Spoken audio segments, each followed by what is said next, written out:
A train carrying 70 tankers of petrochemicals derailed and burst into flames in Canada's French-speaking province of Quebec during the early hours of Saturday morning.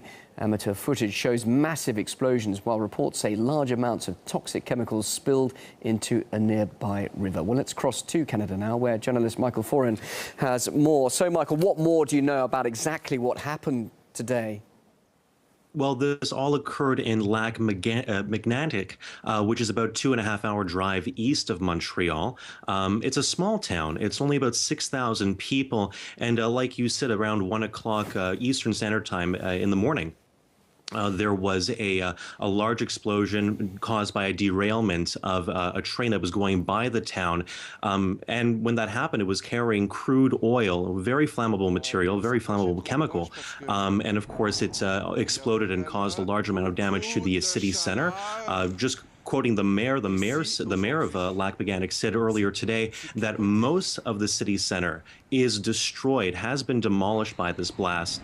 And again, unconfirmed reports of fatalities. The Quebec provincial police were saying earlier that about 60 people have been reported missing, but again, they can't confirm any fatalities or any injuries among them. But it's sort of like we're sort of like in the time phase of the news story or of the incident where there is still a bit of confusion out there, and we're still trying to put together the pieces. And any sign that the firefighters are getting any sort of control over this? Clearly, what was in the cargo is highly flammable and highly toxic.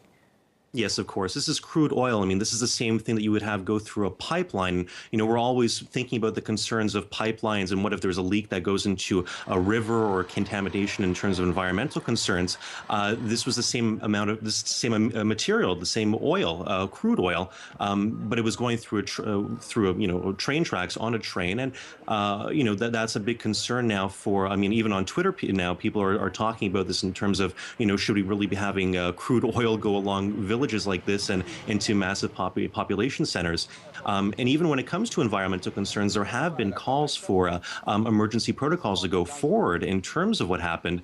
There is a major river right next to Lac-Mégantic, and they were saying that the SQ, the police of Quebec, are saying that there might have been toxins that have already gone into the water supply of nearby villages. There are major concerns here. So obviously, we're going to be finding out more within the next few hours, but right now, it's really trying to assess the damage and, like you said, trying to get a grasp of the fire, which is still ongoing. And just briefly, there seem to be quite a few incidents recently involving infrastructure in North America, haven't there? Yes, absolutely. In terms of this, and in terms of, I think what it really comes down to is that, we're talking about, the transfer of oil, of hydrocarbons. So when we're looking at this, we're saying to ourselves, is it really safe to be transporting these across major population centers? And then a bigger debate comes forward. Why haven't we gone to renewable energies like electricity or hydroelectricity, wind power? I mean, these are, efficient energies where, they're virtually renewable and they don't cause environmental damage like something like a hydrocarbon like crude oil does. So, I mean, in terms of environmental disasters, and when it comes to this, I mean, I think this is going to be one that's going to be set in the books of Quebec and Canada for a very long time, and will be set in the books of history. Well, thanks for bringing us up to date on this shocking and devastating disaster. Michael Foran, live there from Canada. Thanks very much indeed. Thank you.